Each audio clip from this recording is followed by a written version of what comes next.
Welcome to A Canadian Investing in the U.S., a podcast and YouTube channel focused on Canadians buying real estate with host Glenn Sutherland. Welcome to another episode of A Canadian Investing in the U.S. This week, my guest is Rene Masse. Did I say that right, actually? Right on, brother. Perfect. Man, like few people most people mess it up, but you got it right on. Perfect. Rene, give us a little intro to yourself. Well, tell us a little bit about yourself. Sure. So at the core, I'm an entrepreneur, an investor. I've been at this since the age of 21. I help people invest in real estate through many ways. I coach them, but also I help them just we invest together in duplex conversions. Let's just dive into it. Yeah, sure. Yeah. Let's dive right in. And you know what? We didn't. That wasn't much of an intro. Let's make you go a little deeper than that. Like that was. Sure. Tell us more about yourself. Where are you? Like, what do you do? Okay, maybe some of your projects. Let's all right. Okay, so I'm. I almost let you off the hook. Okay, so I'm born and raised in Toronto, but I live in Kingston. I've been in Kingston for like 28 years. Yeah. And in the past, we used to do student rentals. And the reason I did student rentals was because pure cash flow, beautiful cash flow. But nowadays, we do duplex conversions just because it makes sense, because you can put the money in, pull the money out. So that's what we do now. How does that sound? That sounds good. So when you say put the money in, pull the money out, I'm guessing you're doing a refinance. That's the game plan. You make the property, you force some appreciation. Exactly. We do force appreciation. So what we do is we'll buy a single family dwelling that we can convert into a legalized duplex. And right now in Kingston and all over Ontario, the Ontario government has tried to increase density in certain places. And they said, we need to implement this. And then the municipalities had to kind of figure out what are the details with all this. So finally, Kingston implemented this. They became very open to the idea. And now, since July 19th, 2019, there's tons of people are building duplexes in Kingston and all over Ontario. Yeah, it's a very, very hot topic. So yes, I love working with JV partners just because it's combining resources, and by combining both of our strengths, we can go much further with less. I didn't realize it, but in the beginning, when I started first doing looking for JV partners, I mean, in the beginning, you can easily, the way I started off was I would basically just move into a place, fix it up, and then rent it out and move on to another one. But once you start looking for JV partners, there's less of that. Yeah. So forget what I was going to say there. No, it doesn't matter. I edit this anyway. Yeah. We never do. We don't have time for that. So with JV partners, it's basically just combining resources and making sure. So in the beginning, I would actually hide the side that I was a contractor. My background is in contracting, but before that, my background was in education. I went to university for 6 years, and then the teaching gig I just didn't like it. I didn't like teaching French to people, or especially students who didn't care to be there. So I jumped ship and I became a contractor. And as I was 10, 15 years down the road, I'm looking for JV partners. The side of the contracting side, I thought it was a negative side of it, but it actually turned out to be a positive thing. So now I actually tell everybody that, yeah, I'm a contractor. I have 25 years of contracting. I still own the contracting business, but it's changed vastly. I'm not there on a regular basis. I've got guys that have been with me for like 10 years. I trust them. I know them. And we're producing the same stuff. It's not, we have a list of items from Home Depot. We've got the cards. We've got systems in place that allow for efficiency and speed to come through. So when I hear other people's stories where they go, yeah, it took us 9 months to do it, and I was there the whole day, I'm like, wow, I didn't realize the value I gave by having the right team in play and the right systems. That's interesting, having the in-house contracting. I don't hear that a lot. I don't hear No, that a lot. no, So so you're now having they're on staff, like, I'm assuming they're actually like their T4 staff. employees, or Yeah, their T4s. I had Yeah, to actually think about it. I'm so used to yeah. saying W2. What is that? What do they call it in Canada? Are you sure you're Canadian? But yeah, so you actually have them on staff for Yeah, your yeah. employees. So I'm guessing you're doing contracting for other people's projects that have nothing to do with yours and your JVs as well, right? Seldom, very Seldom. seldom. So you Seldom. find, There's no need. There's no need because we're doing duplex conversions, and I okay. Having a team of 10, you're not more inefficient. So we have a okay. team of less than 5, Yeah. and we keep these guys busy. For me, it's not about exponential growth. It's about lifestyle. Like, I like to be busy, but when there's too much going on, it's not as pleasant. We do contracts for Queens. Queens, it's like government. They need to spend the money. So we're there for them. There's a few odd jobs that we do, but for the majority of it, there's no time. When we're doing a basement renovation, it takes us six months. We want to make sure time is money. So if we're away from that, we can't be focused on that. And the guys prefer that as well. The guys I work with, they like to be consistent. They like to have the same place, same location. They know what they're doing. It's a progression. Okay. So when you're building it out for your own company to do your own project versus doing it out for a customer, not for you, is there differences in the way it's billed or the way you would quote that out? Here's the thing: is I give a vague estimate. The JV partners, they put up the initial funds as well as the renovations, and at the end, it's out. And the logic I tell people is that I don't make money on these contractors. I give them that cost. So we keep our prices very low and competitive. I hear what other people are doing and spending. When a general contractor spends or charges them $45 an hour, I can cut that price in half, and we do it more efficiently and quicker. And we do delegate the roofing aspects. We do delegate the electrical and the plumbing. And once again, these are people that know me, that trust me. I like them very well. They're friends, so we get things done. When I first started off as a contractor, I'd work with people that I never worked alone. I'd work with people who knew more than I did and who can do the job done. And I realized that sometimes I wouldn't even get along with them. They were difficult to work with. Now, I need to like the person. I work with them. They're friends. It's so much more pleasant. Life is too short to be bickering about the smallest things. So they have to have the same mindset or similar mindset and just be there for you. Just a, rounded, good team. How do you deal with lulls? Like, do you have spots where there's not enough construction to deal with all the people? So we employ 2 to 3 people, and then when the busy times, it's like 5. So I try to stretch it out a bit, and the low times are the winter months. Okay. So that's when we'll do our own projects with our JV partner. The summer months tend to be the busy times, so it's a bit more challenging. But for 2-3 years working with JV partners, we've been on a consistent roll where we can spread things out. Then again, it's a juggling act. We do, finding work in Kingston isn't too complicated if you're a good contractor, if you know the people. And when you've been in business for 25 years, it doesn't take much to find work.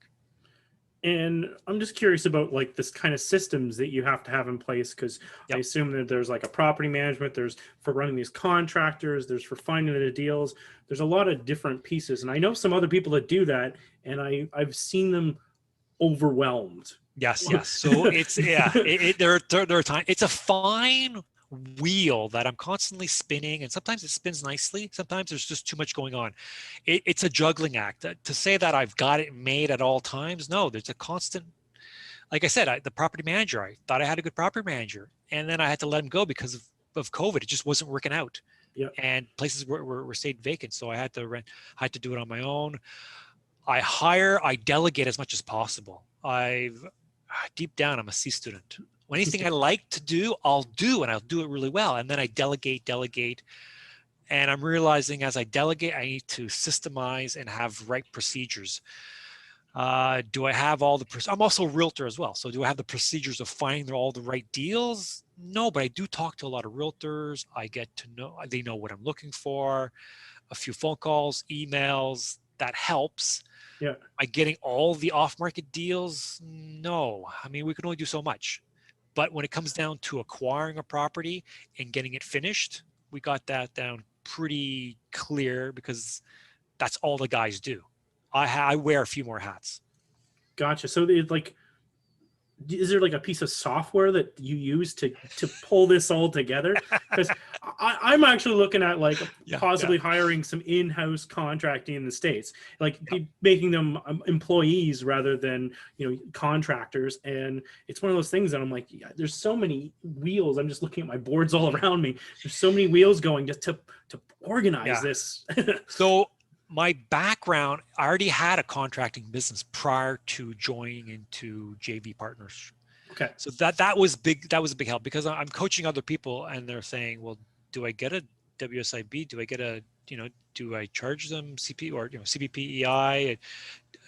There's a lot of factors, and it all depends on what your end goal is.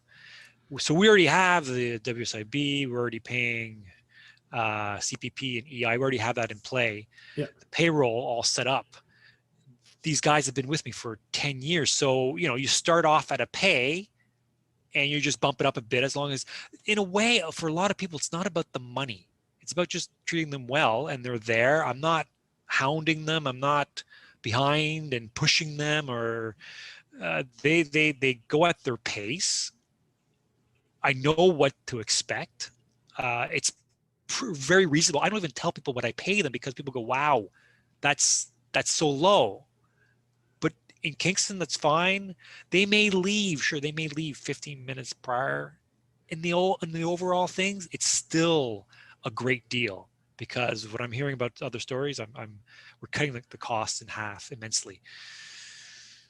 Oh yeah, and it's what you're saying exactly with the leaving 15 minutes early. It's not about that. It's if you can do the job in a shorter period of time because you've done this for so many years and you have the experience to do this faster, then whatever. I could hire some kid to do it for whatever price, but then they may take longer, right? True, exactly. And there are times where we have to dig because we do egress windows. You got to dig, and sometimes in the beginning we'll just get a guy who can we pay him $15 an hour or so, and he just he starts digging or just demolishing. So stuff that we don't really necessarily need to be there. Other systems, talking about systems, my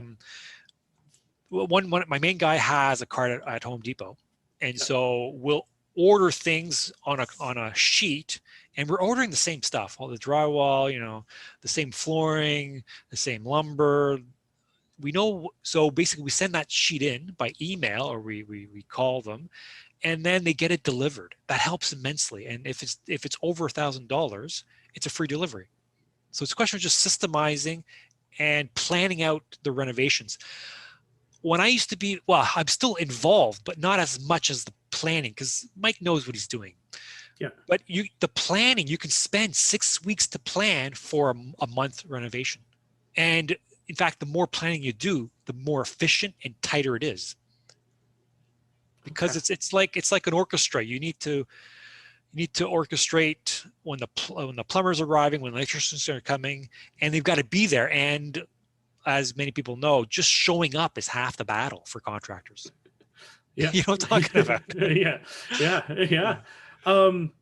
Where my mind's going with this is do you have any tips to not be the bottleneck in the whole thing? I already heard that one that made me think of it, just letting your contractor, your employees go and buy materials on their own and not have to actually get the approval. Is there anything else you do to make it so they're not having to go everything through you?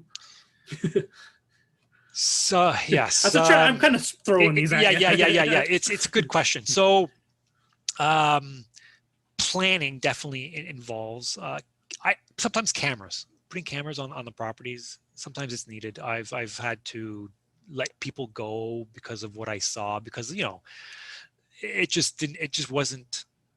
Rules also on site Okay. make a big difference.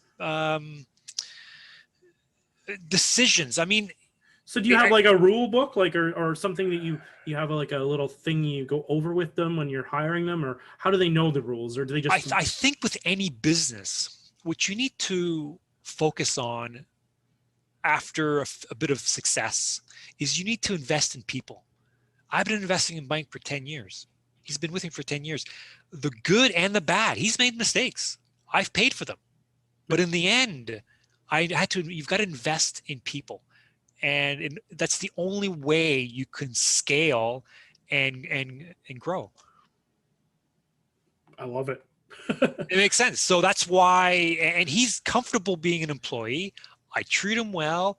He comes back like if he wasn't happy, he wouldn't stay with me for 10 years. The other guy, 2-3 years as well. So I as long as you treat them well, it's not always about the money. It's about just getting the job done. And you've got to invest in people. As an entrepreneur, it's the only way to scale and grow. Okay, and then I'm just curious about your team. Like, so you have contractors that you mentioned them. Do you have office people or bookkeepers? What does the whole team look like? How many guys you got running this operation? I like to have a woman in there occasionally just to balance things out. Okay, so I've got a lot of them are independent contractors as well. So the plumber. We've had 2 plumbers that we used to use, and sometimes a third, which was a big company. One guy was a plumber who he would work evenings and weekends because he was a plumber elsewhere, and he just liked working evening and weekends. And it worked with our projects because I had cameras there. He could just kind of go in, get the job done, and then next day we'd be able to continue on. So it worked out efficiently. Now we tend to use another guy he's just starting off. There's like 3 types of contractors. I should explain that as well. Okay. So one contractor tends to be the handyman. He'll drive a minivan and have his own tools, and he'll work when he really needs the money. You may, but you got to be on top of him. You got to make sure he's there, and sometimes he'll just disappear and he comes back or so. There's the other type of contractor who's just starting off, and he's got a team of like 2-3 people. Okay. Those are the great guys because that way you speak to the person, you know what you're getting, and it's like what happened there. You know what's going on, and you can talk to the boss, and he knows what's there. He's a self-employed, but he's got people to help him out. Then you got the big companies where there's a receptionist when you call, and she's not too sure what's going on because she wasn't even at the job site. She's like, okay, what's your name again? So you've got to know who you're going to be dealing with, either the handyman, the small mid-sized company, or the larger company. There's pros and cons in all 3 of them. Okay. It all depends on what your involvement. If you like to be there, you like to learn, start off with the handyman. The first handyman I used, the guy was brilliant, but he didn't have a driver's license. Was it because of alcohol? No, it was because of other things. But still, he didn't have a driver's license, so he would just show up, and I would be there. It didn't matter. We got the job done. I was living there anyways. I learned a lot along the way. But on the extreme things, you got the company. They'll get it done, but they'll charge a lot more. Right. Yeah. So it's a balance on what you can do.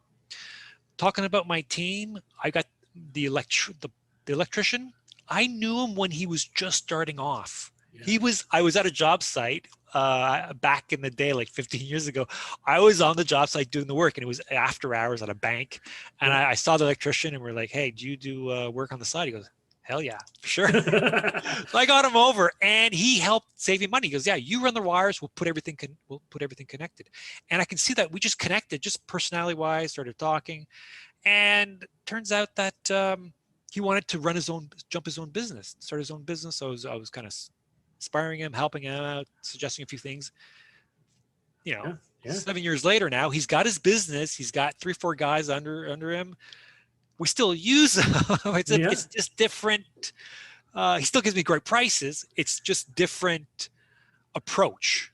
Yeah. But I've invested in that relationship as well. So you're as an investor, you're investing in relationships to build your team. Without the team, there's not much going on.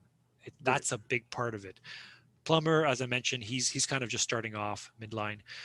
When it comes down to, I've got an assistant who helps out, which I delegate, who I must admit, I it's not that I have high expectations, so I just push everything I don't like, which involves a lot of paperwork, a lot of like when we have to refinance, we have to have documents here, documents there. So it's all that type of stuff, which I don't really like to do. So I delegate that as well. We've got a designer who helps with the drawings. Okay. I don't do the drawings anymore. It doesn't make any sense. So she comes in, does the drawings, and she deals with the city. And it makes a huge difference. We bought a property last year where it wasn't big enough to do a legalized duplex. And she was at the meeting. I was at the meeting too, but she talked the whole time. She knew it, and she got it through. So I think what it comes down to is just having a good team that you invest in and having systems in play, because you're doing it over. And the system, I'm the one that needs to write it down with the help of others. I say, just, okay, this is what we did, write it out. And then I take it, we put it somewhere, we fine tune it, and then we can implement it with other people, and then they can see it as well. It's just like McDonald's. Without the system, they wouldn't be like, people can make a better hamburger anywhere, like, no doubt.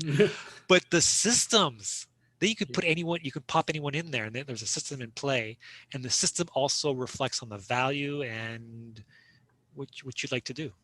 Exactly. What is, you just talked about everybody except for yourself. So what is your job in the company, and what does your like day-to-day look like? Yeah, so that's a good question. I mean, but it's changed vastly. Yeah. As we speak. It's all homeschooling. So yeah. So that it's slowed down. Plus we got to pre-order on Home Depot and all that. As a CEO, you're overlooking everything. You're just tapping in. You're going, okay, how's that working out? You're touching base with everybody to see how it's progressing, and you're looking at the overall scheme. I'm also thinking 2-3 months down the road where we're going to be, even a year down the road. So I'm looking at the future of things as well as the big scheme of things. I'm not into meticulous details. That's where I hire other people. And my strength is in big picture for some reason. That's just, it comes with the nature. And the other element is I see from many perspectives. I seem to be able to have a plan, but then also work with it when it just doesn't work out. Like, I'm spontaneous. Spontaneity is one of my strengths, and working on the fly. And I didn't realize that it is very important as a contractor, because if you have a plan and it doesn't work out, a lot of people get frustrated, and then they don't know what to do with it. But making decisions quickly, and then you can proceed, is also a big asset. That makes a lot of sense. And it sounds like you've built a good business where you're not the bottleneck. You're not the one that has to go through everything you've made. Well, from listening to Tim Ferriss, it's like you give people authority, and you'll be surprised how much they can do, like how well they can do it if you just let them do it, right? Yes. The people I like to work with are those who are, in a way, who haven't been given the chance. And if I understand them, I understand their personality, their motivation, and what they need, and combining together, I can allow them for growth, because that's a huge element. I like when I see, sure, financial growth is great, but when there's personal growth on my end and the people I work with as well, it's a plus. It's very satisfying. There's something about seeing someone grow, children, the people you work with, my coach clients, it's very satisfying. I love it. I actually love this conversation because it went completely different direction than we thought. And I'm like, I've been so interested in, like, as I'm applying for this E2 visa in the United States, which is like a working visa, that I have to, the whole business, you have to build a business plan for building a company, not for like flipping houses. It's how to, hire on employees and build this into a company rather than this. And it's one of those things that you have so much. It takes years. It takes years. And every day, hopefully you're moving forward, and every year you can see progress, but it doesn't happen overnight. And it's those who are visionaries who can see the vision of what they want to create, the lifestyle that they want, and the obstacles that come along are just part of the path. And what I realize, a lot of people that I work with, or just because New Year's Eve, it was also just around the corner, they see the obstacles and they focus on the obstacles. And I'm like, you're just missing the point. If all you see are the obstacles, there's no meaning or purpose behind what you want to get. And then you're mingling around the obstacles all the time. You're like, this is so exhausting. You need to have a vision in play, and to see it, write it on a daily basis in the present tense, because the mind, as you know, Glenn, the mind does not distinguish between what is real and what is imaginary. So if you can trick the mind in believing that you're there, you're building it on a daily basis, the obstacles and the discomfort, the pains, the low moments where you're like, what am I doing? You're going, oh yeah, that's right. The vision, I'm going there. That's what I really want to build. That's what I want for myself, my family. And I think down the road, it's also about building tribes and society. There's something that you give. I think once you have enough, once your family is set, well, then what do? You go for your friends, your tribes, society. I think it's natural progression of all entrepreneurs. That's great.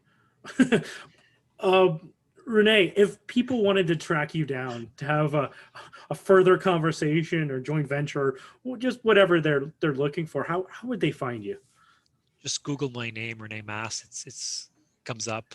My YouTube channel, Messenger. Just send me a text. I may not get right away, get a hold of them, but I love chatting with people.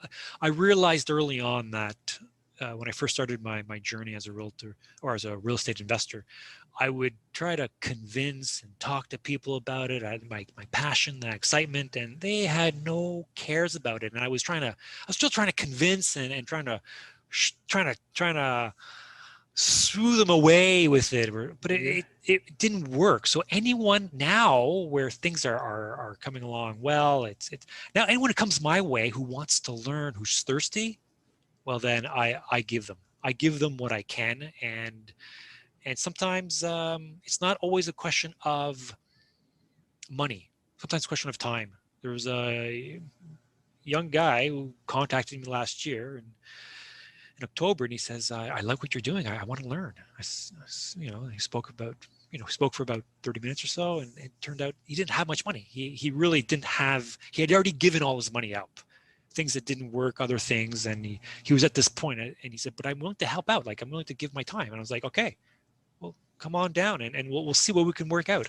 And so so there's many ways of exchanging types of ideas, exchanging types of energy. And it's not always about the money. It's about exchanging value. Bring it right back to the beginning, my friend, the value. You give value, you invest with others, with their time and energy, well, the money is there. Totally agree. Thank you so much for coming on the show, Rene. A pleasure. It was awesome to get to pick your brain. Anytime.